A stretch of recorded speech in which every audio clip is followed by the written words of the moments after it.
Bonjour, donc nous sommes toujours au 9e week-end de la liberté à Dax, organisé par Patrick de Cazeneuve.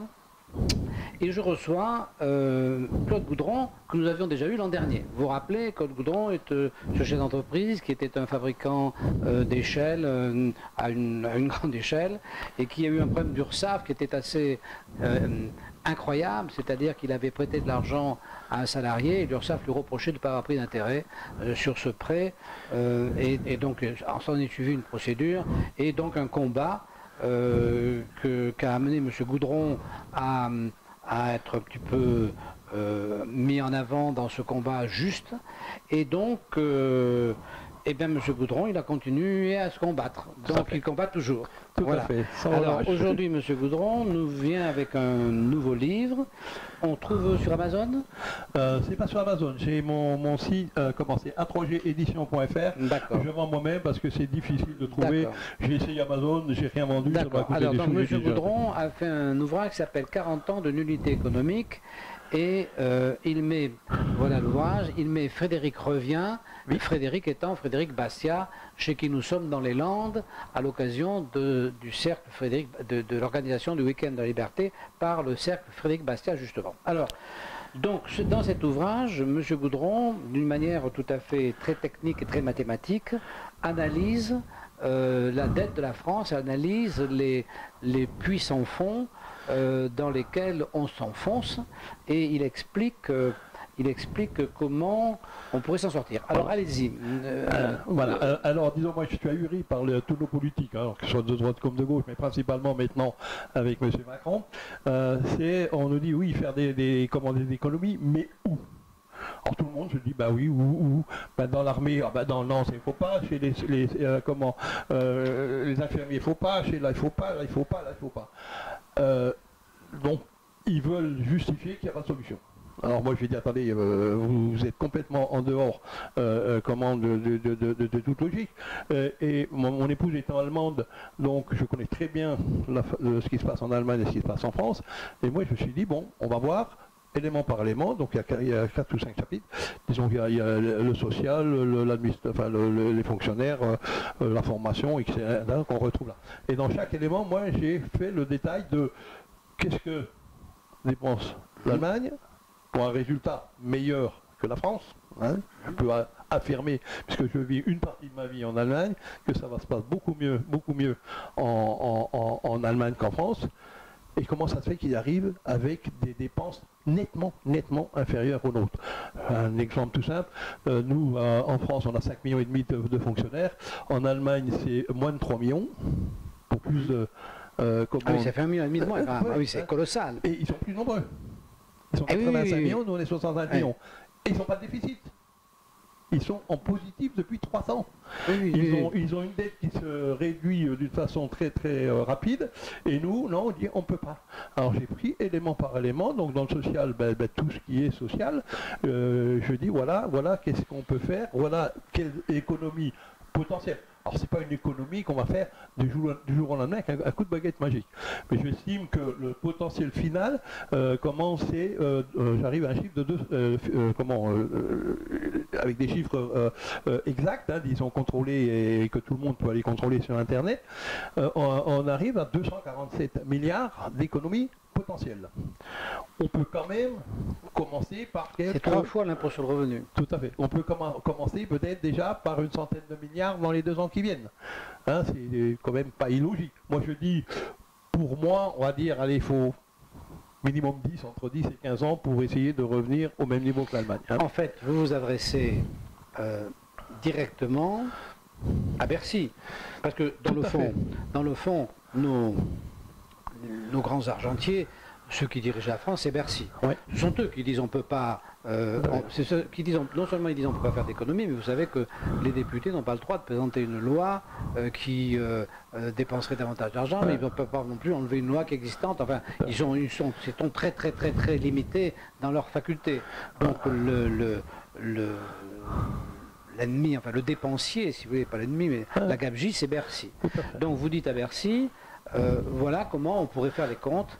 Mais alors, et je le dis directement, parce que par l'intermédiaire d'éthique, je fais partie aussi avec Sophie de Menton, disons, de mouvement éthique, et on a reçu, il y a 2 mois de ça, Monsieur Parent, le grand directeur de Bercy, celui qui est juste en dessous de l'Armarin. Enfin, plus exactement, si on veut vraiment, celui qui est au-dessus de l'Armarin. Parce que c'est lui qui décide, c'est pas Darmanin. Hein. Lui, ils disent, nous on est là, pendant 20 ans on sera là, vous passez. Oui, bien sûr. Donc c'est nous qui commandons. Et là, avec Sophie de Menton, on était tous mais ahuris que ce mec-là se dit, mais non, il n'y a pas d'économie à faire, on ne peut pas. Moi, je lui en ai donné, alors, un tout simple, disons, votre propre administration. Il y a Bercy, mais il y a encore des succursales un peu dans toute la France. En Allemagne, il y en a 400.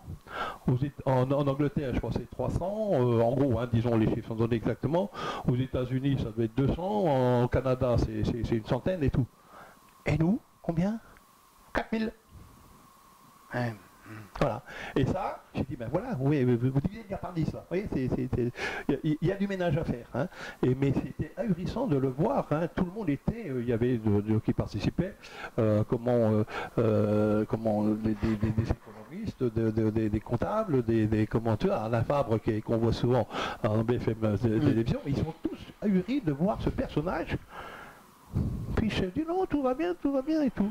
C'est-à-dire que peut-être que la question que je me pose, je vous retrouve, est-ce qu'effectivement, je n'ai pas eu le temps de lire, mais que j'ai un petit peu feuilleté, donc qui est accompagné de chiffres très précis, donc qui est un travail très sérieux, évidemment, suppose, c'est là qu'est la complexité, suppose de ne pas changer de société. Vous ne proposez pas un changement de société. On fait au moins autant de social, mais avec beaucoup moins de dépenses. Et je dis, moi, c'est simplement un truc, est-ce que Macron n'a pas compris? Je reproche à Macron de la première réforme qu'il aurait dû faire, c'est la baisse des dépenses. C'est celle qui permet toutes les autres réformes. Si on veut faire du social, il faut des sous.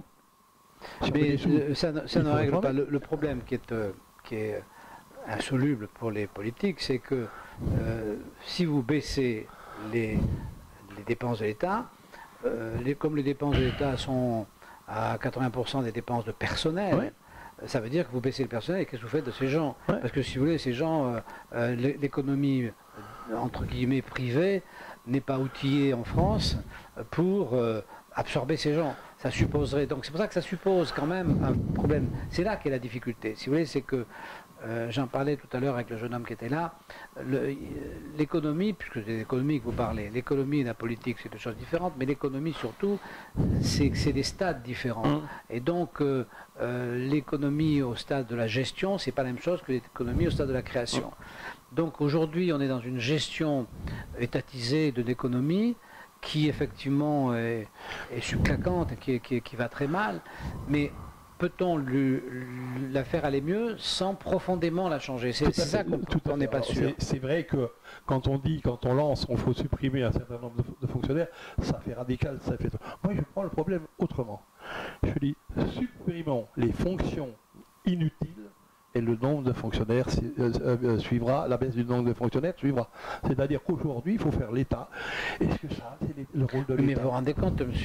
Gaudron, si on souhaite, comme dans une entreprise, vous êtes un entrepreneur, c'est ça qui fait la différence avec le reste de la population. Si comme dans une entreprise, on souhaite, au service de l'État, n'avoir plus que des gens qui servent à quelque chose, déjà dans une entreprise, je ne sais pas quelle a été l'importance de la vôtre, mais déjà dans une entreprise au-delà de 20, 30 ou 50 salariés, déjà à 30 salariés, vous avez toujours un ou deux qui arrivent à pas foutre grand-chose. Déjà. Mais on prend des mesures. Ben, on n'y arrive pas toujours. Bon. Donc déjà, mais vous imaginez dans une administration comme l'État, vous avez 40% de gens qui foutent rien.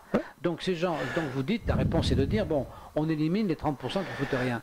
Mais qu'est-ce qu'on en fait? Alors, il y a deux solutions. Ça fait 1,5 million de personnes en Oui, gros. tout à fait. Alors, Qu'est-ce qu'on en fait? Il y a deux, disons, si on prend le problème comme là, il y a deux solutions. On continue comme ça, et c'est nos enfants, nos petits-enfants qui vont nous massacrer pour leur avoir laissé. C'est comme ça. Alors le choix, il est simple. Est-ce qu'on massacre nos enfants ou est-ce qu'on massacre les fonctionnaires? Ben, moi, mon choix est fait, vite fait. Ben voilà. Ensuite, ce qu'il faut dire, bon, je ne suis pas le seul à le dire, il y a beaucoup d'économistes qui ont dit, et c'est un chiffre que je conçois bien, c'est-à-dire on supprime un fonctionnaire, on crée 2 emplois. Un fonctionnaire, quand on embauche un fonctionnaire, on détruit 2 emplois. Oui, voilà, moi, c'est pas impossible. Hein, pas impossible. Et donc, alors, c'est 1,5 million de fonctionnaires, parce que c'est le chiffre à retenir de trop. On ne va pas y faire en 2 ans. Mais si on ne commence pas maintenant en taillant un peu dans le gras assez rapidement, on ne le fera jamais. D'autant plus que alors, quand vous parlez, on augmente encore le nombre. Moi, ce que je voudrais, c'est un petit peu élargir le débat. C'est-à-dire, quand vous parlez en fait des fonctionnaires, excusez-moi de dire ça, M. Goudron, mais je pense qu'il y a une petite confusion. En fait, vous parlez de la bureaucratie. Oui. Et la bureaucratie, elle s'appelle fonctionnaire quand elle est au service de l'État, et elle s'appelle bureaucratie quand elle est au service de l'entreprise privée.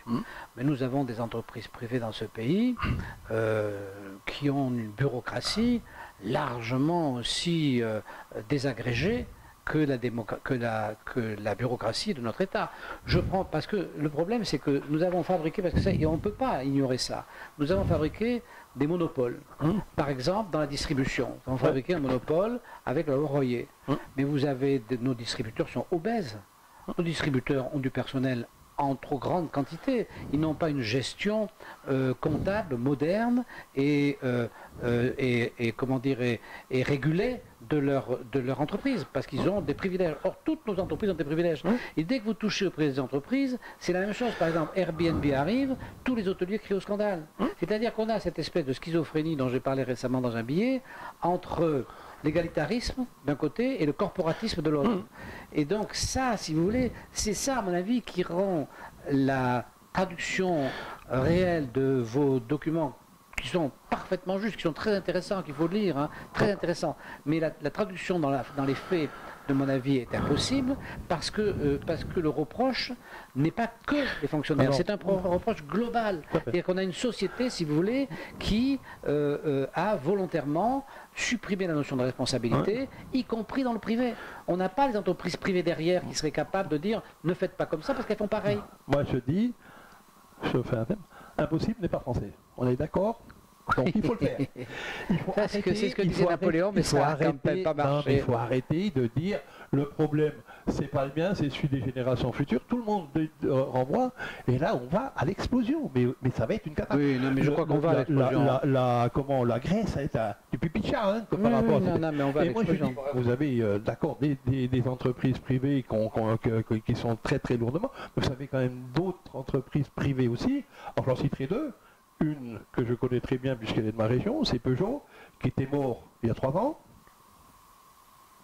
Tavares est venu, a pris les réformes qu'il fallait, et aujourd'hui, c'est une des plus rentables entreprises mondiales en automobile. Ils ont des résultats faramineux par rapport au point, disons, à ce qui était point de départ de chez eux. Oui. Il y a les banquiers aussi. Les banquiers, ça a dégraissé, hein. Ça y a été, hein. Ils peuvent, à nous de le faire, et à nous de le faire à ce moment-là. Il faut aussi un peu changer la mentalité, j'en parle aussi dans mon livre, c'est d'abord une histoire d'éducation, c'est-à-dire qu'au lieu d'étudier Piketty dans les écoles de management et tout, c'est Frédéric Bastiat qu'il faut... Mais tout à l'heure, j'avais un jeune homme qui justement propose de traduire en français le livre d'un économiste américain qui s'appelle Sowell, et effectivement, vous avez complètement raison. Mais, alors voilà, la vraie question, c'est, oui, il faut le faire, comment il faut le faire? C'est-à-dire, est-ce qu'on peut le faire à partir simplement d'une méthode, je dirais, technique, ou est-ce qu'il faut qu'on revienne aux fondamentaux philosophiques? Alors moi je pense qu'il faut revenir aux fondamentaux philosophiques, mais je pense que les deux vont ensemble. Donc il n'y a pas d'incompatibilité. Avons-nous le temps, c'est le problème. Là, on n'a pas le choix, le temps c'est pas nous qui le maîtrisons. Et comment là-dedans je donne des petites anecdotes. Mon livre est me lance pas de fleurs, c'est des personnes qui me l'ont dit, même bien bâti, ils m'ont dit c'est génial ton bouquin, parce que ça c'est un peu comme un roman. Quand on donne des chiffres en pagaille, on a à un moment donné, on sature les gens. J'ai des chiffres, mais pas beaucoup. Enfin, les chiffres clés, les chiffres qui sont très clairs, mais également il y a beaucoup de textes et je raconte, disons, moi je suis encore URSAF, oui, avec le problème que j'ai eu avec mon premier livre. C'est rien par rapport à ce qui m'arrive maintenant. Il y aura un autre livre là-dessus, c'est rien. Alors en gros, en deux mots, hein, j'ai rêvé. Je me suis mis en auto-entrepreneur une fois que j'ai vendu mon entreprise parce que je devais aider mon repreneur et il fallait que je lui facture. Il y a eu un problème avec l'URSSAF, encore un, 4 ans de procédure, plus de 100 lettres recommandées que j'ai envoyées, 2 recours amiables du TAS, 3 audiences du tribunal administratif. Monsieur Goudron, on est convaincu. 4 ans de procédure pour un problème qu'ils acceptent maintenant de dire qu'il n'existe pas. Non mais l'impossibilité de vivre pour un entrepreneur dans notre société du fait, l'ennemi principal c'est pas le concurrent, c'est pas, non, l'ennemi principal c'est l'administration, c'est effectivement c'est Bercy et l'URSSAF. On le sait ça. Si vous voulez, c'est pour ça que, si vous voulez, je pense que ce combat à mort est un combat philosophique. C'est pour ça, si vous voulez, que j'apprécie beaucoup votre ouvrage, mais et je conseille vraiment aux gens de le lire parce que c'est tout à fait instructif. C'est important les chiffres, mais si vous voulez, le problème est un problème d'ordre philosophique. C'est-à-dire qu'aujourd'hui, on a une pensée générale, si vous voulez, qui fait que si vous êtes en conflit avec l'URSSAF, vous avez tort. Si vous êtes en conflit avec le fisc, vous avez tort. Et vous avez tort pour 99% des gens. Donc le 1% qui reste, c'est pas avec ça que De Gaulle a gagné la guerre de 40. Moi, je me suis battu et j'ai obtenu satisfaction dans tous mes conflits avec l'administration. Mais des gens comme vous, il y en a 10%. Il y a sur 90 procès, sur 100 procès faits à l'URSSAF, il y en a 90 qui sont perdus. De toute façon, le TAS est financé par l'URSSAF. Oui, donc, si vous voulez, le fait que vous ayez gagné n'apporte rien à la collectivité. Ça vous apporte à vous, c'est bien, félicitations, mais ça n'apporte rien à la collectivité parce que c'est pas parce que vous avez gagné que les autres vont gagner derrière. Donc, si vous voulez, on a une difficulté fondamentale, une difficulté d'état d'esprit général de la France et qu'on ne pourra changer que quand la France décidera de changer. Je voudrais faire venir toute petite quelques secondes là-dessus. Il faut parler de ces grands groupes qui ont du mal, qui se sont aussi fonctionnalisés, qui ont du mal à faire aussi très gentil. Dites-moi bureaucratisé et pas fonctionnalisé. Comment faut savoir qu'avec 80% de l'économie française, c'est les petites entreprises. Bien sûr. Mais là, vous avez raison. Les grandes qui font ça, elles font quoi? Elles sont à l'étranger. Elles gagnent leur argent à l'étranger. Donc nous, c'est leur problème.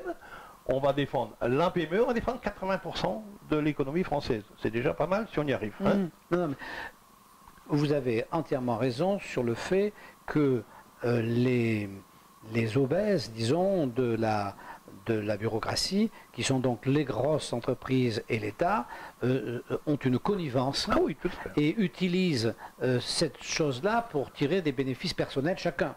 Et nous sommes très isolés en tant qu'indépendants.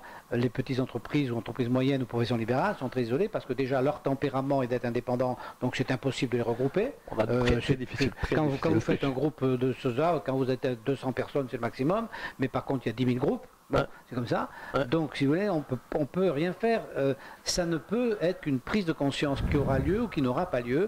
Je vous dis, vous êtes dans la position, là, dans votre résistance qui est de très grande qualité, vous êtes dans la position de De Gaulle en 1940. De Gaulle en 1940, il n'a pas gagné la guerre. Hein. C'est quand même les Américains qui l'ont gagné. Oui, Bon, voilà, il aurait pu rester résistant toute sa vie, et puis il serait encore résistant tout seul en Angleterre. Les Allemands peuvent nous donner un petit coup de main, peut-être aussi. Hein, je n'y crois pas. C'est pas leur spécialité. Hein. C'est pas leur spécialité. À un moment donné, on va quand même pouvoir faire comprendre aux gens. Je vous assure, quand on a lu ce livre, on a des choses, mais ahurissantes. Je suis persuadé qu'il y a des gens qui ne me croiront pas. Oui, mais je pense que votre livre, il est juste un tout petit peu trop tôt. Mais je pense qu'effectivement, après la faillite, ce livre s'imposera. Voilà. Oui, Voilà. c'est le livre, si vous voulez, c'est le livre effectivement de ce qu'a dû faire la Grèce, de ce qu'a dû faire le Portugal, de ce qu'a dû faire l'Espagne. C'est le livre de ce qu'il faudra faire. Mais on va pas le faire volontairement. J'y crois pas.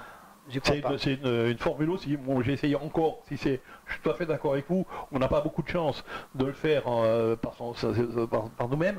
Mais si on le fera contraint et multiplié par 10, facteur 10, avec ça. Mais si on peut au moins, peut-être pas l'éviter, mais le modérer un petit peu, disons, essayer de présenter la situation de la France un peu moins. Ça pourrait être le programme de celui qui va renaître sur les cendres. Tout à fait. Avec ça, et c'est tout à fait facile. Il n'y a aucun Eh bien, écoutez, je suis ravi à l'idée de vous avoir reçu une nouvelle fois. Merci. À l'idée du fait que nous sommes tout à fait au début, puisque c'est la première heure de cette journée, donc on va rester 2 jours ensemble. On aura encore l'occasion de discuter. Voilà. Eh bien, écoutez, merci de nous avoir écoutés. À bientôt, M. Gaudron. Merci. Au revoir.